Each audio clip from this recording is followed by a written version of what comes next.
and David Max behind me is going to be our next speaker. And just to fill a minute while people take their seats, I've been reminded of a couple of things whilst people have been talking.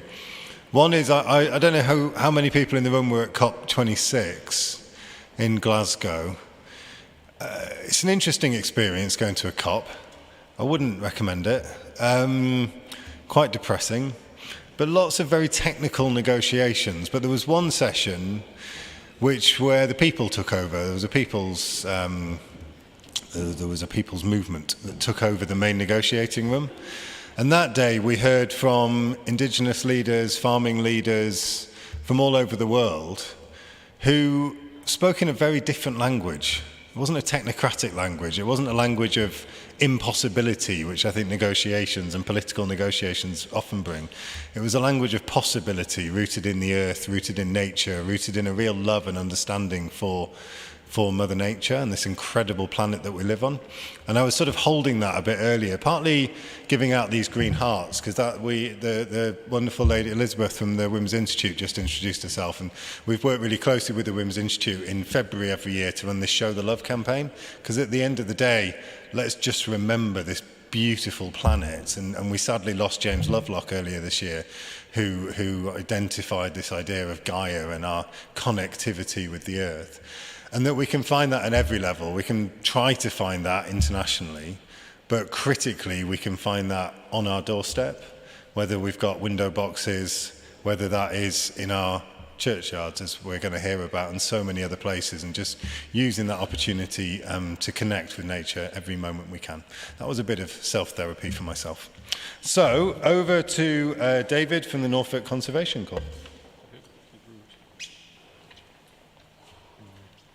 Can I turn this round? Turn this round. Yeah. Can I take that off? Do you want it a bit not off, but we can make it a bit up here if you prefer. Is that all right? Yep. Fine. Bring it down. Hello, can everybody hear? Okay. Today, I'm just going to talk about a little survey I did on Norfolk churchyards this year. Did some work previously in the previous year, 2021. This is from the aspect of biodiversity. This is the aspect of this is the biodiversity side of the discussion today, I would suggest. So.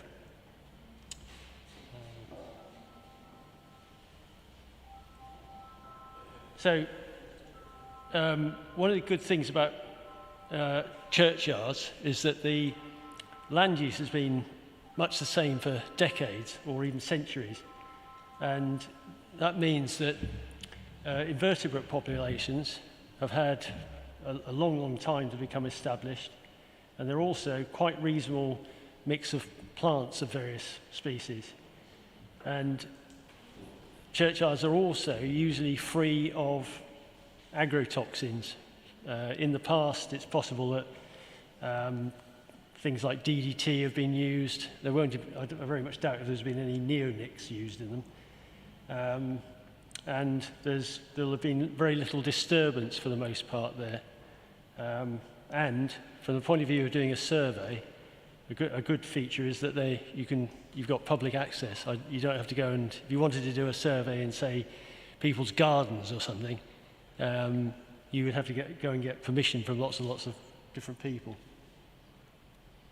So my purpose of doing this survey this year was to see if you could use avian diversity, bird diversity in churchyards as a general indicator of biodiversity generally, so other groups, and possibly to try and pick out the features of churchyards that are important for biodiversity, specifically for birds, to check whether red and amber listed species are present.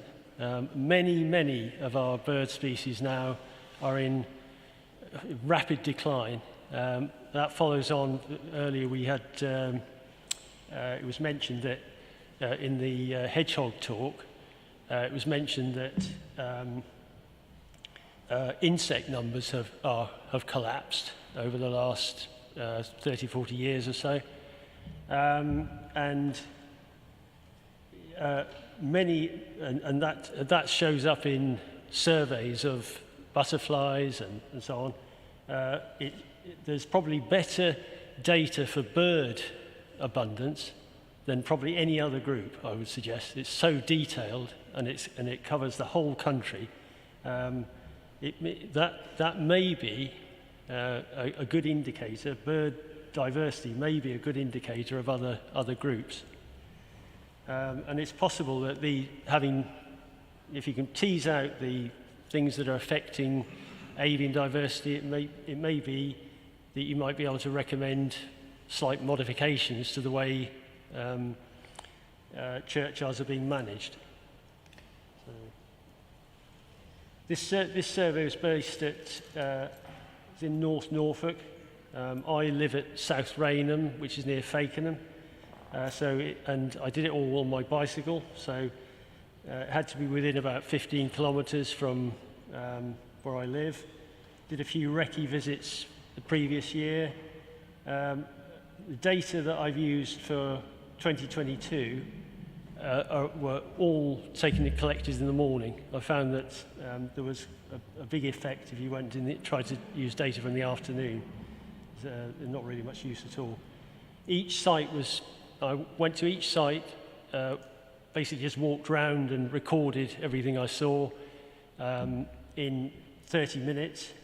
For a few of the larger sites, I had to extend this recording for a few minutes, about 10 minutes typically, because on a very big site, you just can't get round the whole site in half an hour.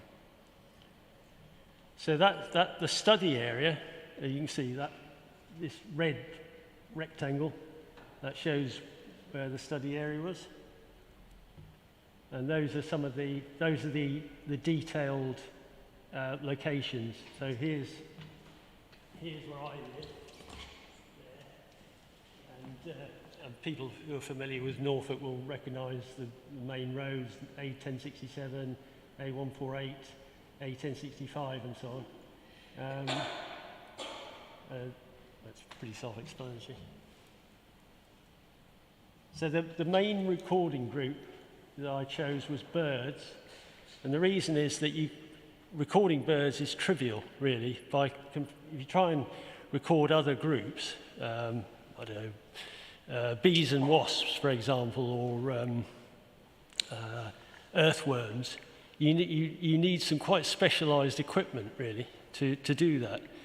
And so I with my pair of binoculars and a notebook, just wandering around, could very quickly record, do something quite similar, in fact, to the big butterfly count. I don't know whether anybody's done that here. Has anybody done big butterfly count? No? Yep. A few. Yep. So it's quite a similar philosophy. You just record all the species within the allotted time, write down the number that you can see each time, and then at the end of it, record the number that you register is the maximum number for that species. And from that, you can work out a quantity called diversity, which is defined in various ways. I also recorded the main large plants, trees, shrubs, and things that I thought were potentially interesting for birds and possibly other groups, things like thistles, nettles, and so on. If I could, I recorded mammals, any mammals that were present, but for the most part, the only mammals you see in a short visit like that are going to be things like rabbits, deer. You're very, very lucky to see a hedgehog, unfortunately. I think there was the odd grey squirrel as well. There were also a few invertebrates. Several places I found honeybees and tree bumblebees, a few other things like that. In order to be registered, in order to be included in the survey, the animal, whatever it was, had to be obviously foraging within the boundaries of the churchyard or in the airspace above it. So that if it was a flock of rooks flying over high up, that wouldn't count. So I also included a few other things, some of the features of the sites. S plant here is the species richness for the plants. So it's the total number of plant species within a certain number of a certain qualifying list of species. Then there was PC tight is the proportion of the churchyard that was mowed, tight mowed, so probably down to a couple of inches or something. TC, the proportion of tree cover on the site. So some sites have virtually no trees. For example, Little Snoring, which is just to the northeast of Fakenham. Other sites are almost completely covered in trees. They're almost like woodlands. And then I also worked out the area in square meters from an app on that provided by the OS, Ordnance Survey.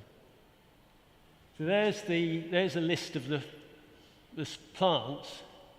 So the most abundant, most commonly detected species was nettles. And that, you can see, if you look at the scale on the bottom, that's the proportion of the site where these things were found. So virtually all of them, I don't know, about 3/4, something like that, had nettles. And then there's a lot of, a group of about 14 or 15 other species that are found on most of the sites. And then there are some much, much rarer, some of them are very, only cropped up on one or two of the sites. One of them, for instance, had alkanet. I think it's East Rudham. There's a whole area at the back of the churchyard covered in alkanet, which is it's a slightly peculiar plant to find in a churchyard, I thought, anyway. So there you can see in a bit more detail there, you can see the most abundant species, top 15, I think it is. So, kind of things you'd expect. Leylandii trees appeared at 40% of the sites and so on. So, here's some pictures of some of the different churchyards. So Litcham is a very nicely cared for churchyard, mostly covered by trees. Very, very pretty church, actually. Here's this East Lexham. This one, so that was this one here. Litcham is mowed, is virtually all mowed. This one, East Lexham, it's maintained apparently by sheep grazing. So they just let, within a fenced area, just allow sheep to wander around and graze. And here's West Lexham, it's actually the village next to East Lexham. You've got this kind of mixed mowing regime. There was somebody's used a big wide mower for the outside, and then close into the church is much tidier and much more respectable looking. Oops, sorry. You might think that mowing would be bad for diversity.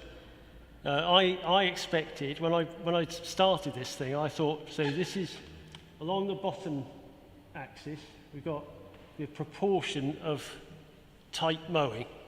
So it goes from 0 to 100%. And then on the scale upwards, we've got the avian diversity. How avian diversity is calculated doesn't really matter. But there's not a very obvious pattern there, I would say. But it turns out that there's some evidence. It's only quite weak. If you know anything about p-values, it's not quite significant. But it looks as if the mowing percentage is kept below 5%, or is at least, sorry, let me rephrase that. If the mowing percentage is less than 95%, then you get almost no change on diversity. So you only seem to need, for avian diversity anyway, you only seem to need 5% of the site left unmowed. And that seems to be good enough for birds. It obviously wouldn't be ideal for hedgehogs, for instance. I mean, you can imagine that you'd have more hedgehogs, the greater the proportion of unmowed site there was. Everybody get the idea? There was some evidence that sheep grazing is actually bad for diversity. So you can see that if you've seen box plots before, look at the thick line. So you've got diversity up that way. The thick line represents the median, and on both sides. This is with a lot of sheep grazing. This is with none, basically, as it turns out. But the trouble is that there are only 5 sites where there was sheep grazing, so it's hard to tell whether that really stands up or not. I'm not sure. I also did a little bit on, looked at the effects of those various quantities that I mentioned previously, S-plant, PC tight and tree cover, etc. Look to see the effect of those in determining whether species were present or absent. So different bird species, and this is just an example. This shows that with song thrush, if there are fewer than on the left-hand side, down that main branch on the left-hand side, there are fewer than 12 species of plants, whatever they are. It doesn't really matter what they are. And there you can see the percentage of the sites where there are fewer than 12 species of plants. You only get the song thrushes at 12% of those sites. On the other hand, on the other side, where you've got more than 12 species of plants, you get song thrushes at about 40% of the sites. These are a couple of. This is an attempt to just display some. I probably shouldn't have brought this actually, but this is an attempt to show the effects of these detailed splits on the presence or absence of chaffinches. So this is we've got 2 very closely related species, chaffinch, and the next one is greenfinch. And it just this is just an attempt to show that very different factors affect whether or not these species are present. So on the left, there are S-plant, that's again plant species richness. You've got fewer than 9 species, and you've fewer than 9 species of plants, that is. Chaffinches are almost absent. That 0.083 there is the proportion of sites where chaffinches were present under those conditions.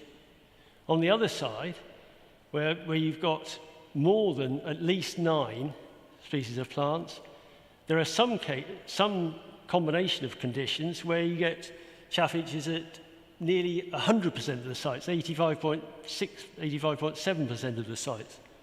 So it just so the next one, this one shows the effect with the same kind of effects with greenfinches. there you can see that the key factor at the top there is tree cover, and the rest of it shows the effect with tree cover at least 45%. There are no green finches at all. You just don't get green finches present. So you can see the difference between those two plots. It just shows how sensitive different species are to different factors. So we go on. I'll just add in a couple of little things on two sites in particular.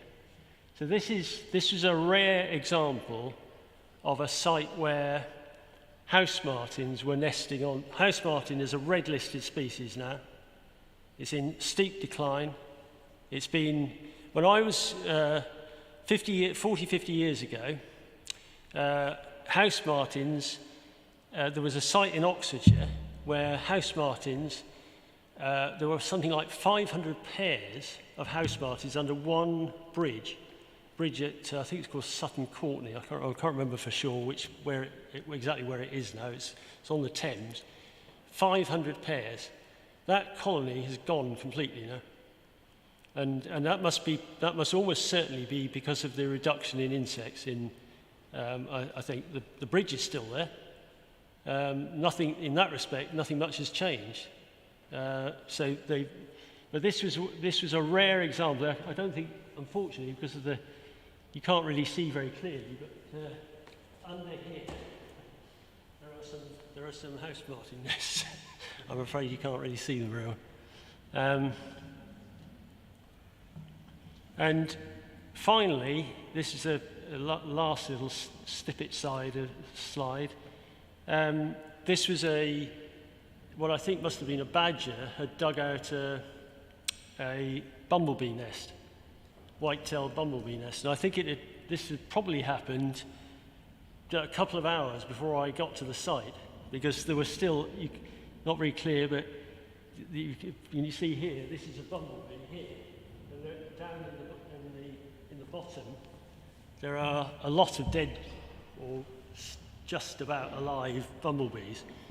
And I went back to the same site about, I don't know, 3 or 4 days later for some reason, and that was completely clear of bumblebees. So I think the badger must have dug that out that morning. So that shows how it's an example of how important for lots of different groups churchyards could be. And I would just suggest that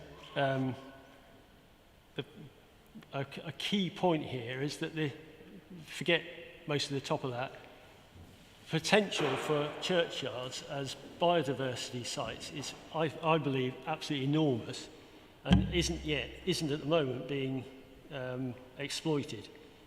Obviously good potentially for things like hedgehogs, but there are lots of, we could easily add relatively straightforward, we could easily do things that are relatively straightforward that would help lots of different animal and plant groups, abundance of lots of different animal and plant groups, I think. I mean, a simple thing would be to put up things like bat boxes. I think I think out of 67 sites, going back to one of the earlier plots, I think I came across bat boxes at about 3 or 4 sites at the most, which I think is quite disappointing, personally. There were... Go on then. Oh, right. Right, okay. Yeah, okay. Okay, well, that's pretty much it. Thank you David. We're a little short on time for a turnaround, but David, are you hanging around for a little bit? Yep. Great, so do grab David, and meanwhile I'll present him with his much prized Green Heart badge. Oh, wow, thank you very much. Congratulations, thank you. Increasingly sought after. True fact, being sold today for the very first time in Save the Children shops up and down the country. Good. So we're going to have another quick turnaround. Stretch your legs, do what you need to do, jump up and down, meet someone new, grab a cup of tea, leave a donation if you want to, etc. And then apparently Sandra here is going to tell us how we're going to put all this together.